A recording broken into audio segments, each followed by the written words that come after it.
അപ്പോൾ ഗൈസ് ഞാൻ വീട്ടിൽ നിന്നിപ്പം ദീപം വന്ന് ഇതെന്നെ അനിയനാട്ടോ.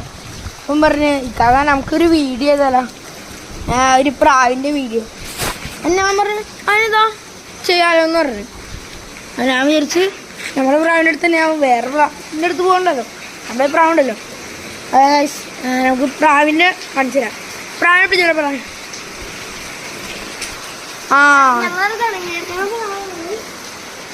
വിളിച്ച എടുക്കാൻ വരുള്ളൂ കേട്ടോ ഗൈസ്. ഇതിന്റെ പേരെന്താണ്? ഇതിന്റെ ലാഹൂർ. ഇത് പെണ്ണാണ്. പെണ്ണാണ്. ഇങ്ങനെ ട്രെയിൻഡ് ആണോ?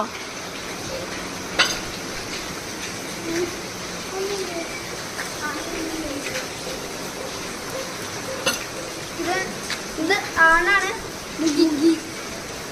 എനിക്ക് സംഭവം ഈ കാര്യമൊന്നും അറിയില്ല, കാരണം ഞാൻ യുവന്മാരായിട്ട് തുടങ്ങിയതാണ്. ഞാൻ ഇതുങ്ങളുടെ അടുത്തൊന്നും വരാറില്ല. ഇവന്മാർ താഴത്ത്, എൻ്റെ വീടിൻ്റെ താഴത്ത് ഇവന്മാരുടെ സെറ്റപ്പാണ്. ഇവന്മാരിത് പ്രാവള്. ഞാൻ താഴത്തിനധികം വരാറില്ല, അതുകൊണ്ട് എനിക്കൊന്നും അറിയില്ലായിരുന്നു.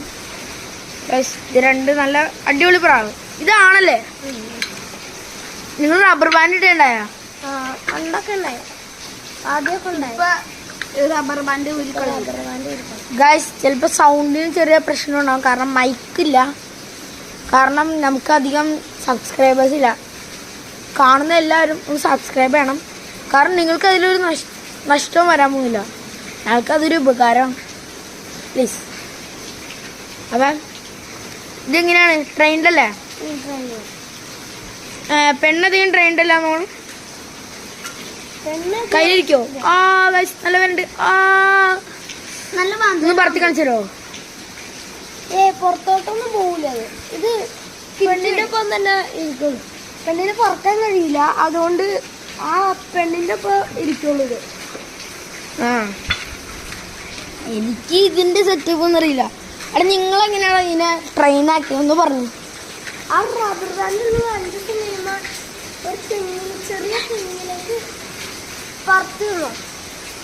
അപ്പൊ റബ്ബർ ബാൻഡ് ഇരിക്കാണ് പുറത്ത് വന്നത്. അപ്പൊ കുറച്ചേരം അവിടെ ഇരിക്കും, അത് പോകുന്നില്ല. നമുക്ക് എന്നിട്ട് അതെന്ത് കയ്യിലിരിക്കണം.